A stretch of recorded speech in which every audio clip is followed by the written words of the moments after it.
New Mexico police say the man arrested in the fatal shooting of a little girl has confessed to the crime. Around 120 million Americans are gun owners, and 74% of new gun buyers were women. That's according to the National Shooting Sports Foundation, and I'll tell you, these women aren't carrying their firearms as accessories. New recommendations on mammograms from the American Cancer Society.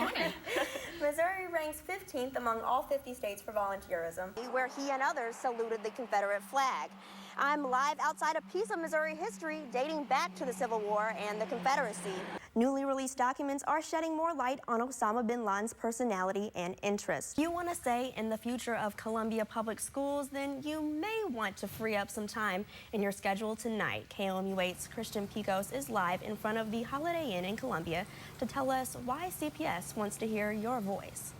After we reported a story about a shooting on Randall Drive in Cole County that left a man in serious condition, we answered concerned viewer calls. The man taken into custody accused of the crime was Kevin White, and this wasn't the first time he'd been in cuffs. White was out on bond awaiting trial since 2012 for a second-degree assault charge. Just a year later, he found himself in trouble again with a third-degree assault charge, and now with this recent shooting, he's facing first-degree assault, armed criminal action, and a drug felony. The public wants to know how detainees accused of violent crimes like White had the opportunity to be released. I spoke with professionals associated with the justice system to get a better understanding of just how many people bond out of jail, what the legal process is for making bail, and the stipulations that come with doing so. Tina Bozarth never knows when she'll get that next call. Lunch is all different times of the day, kind of fitted around, calls to go do this or that. Given the profession she fell into, that call usually comes from behind these walls.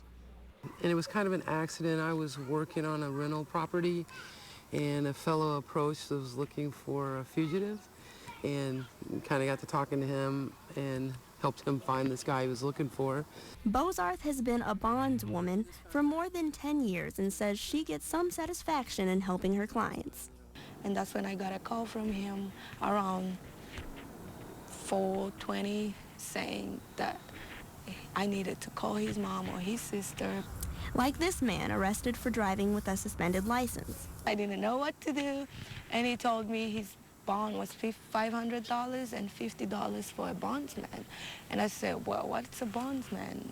But for clients that carry a more serious charge, Bozarth says she vets the detainee to see if they are even worth the risk. We ask a lot of personal questions, where do you work, how long you been there, and I get really personal, just what kind of drug are they doing, how long have they been doing it, and, I want to kind of know what's going on. When it comes to setting bond, judges weigh a number of factors, including severity of the charges, criminal history, whether someone is a flight risk, and if they are a potential harm to themselves or the public.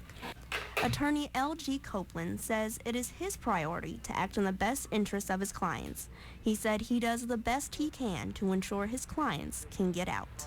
Of course, as a defense counsel, I would argue to the court to reduce the bond or, in some cases, release my client on their own recognizance. Some officials say that there are several reasons why you wouldn't want a detainee to post bail. I spoke with Captain Hoskins of Corrections here at Boone County Jail, who said that bail is merely a security exchange for the release of a detainee that helps to assure that individual's presence at trial. What it does not do is guarantee that that individual will not commit a crime while out on bond. Roughly about 70 to 80% of our people bond out within the first 4 to 12 hours of being incarcerated. I looked at 60 Boone County case listings from a 2-week period in October and saw that Hoskins' number was close to my findings. Of the 60 cases that consisted of charges pertaining to drugs, unlawful weapons, burglary, and assaults, 26% didn't bail out. Of the examined cases, only 16% were denied bail. While some members of the public may feel uncomfortable with the premise of bonding out of jail, Copeland says judgments should stay in the courtroom. Well, I'd like to point out to everybody to remember that in this hypothetical situation where someone has been accused of a crime, they have not yet been convicted.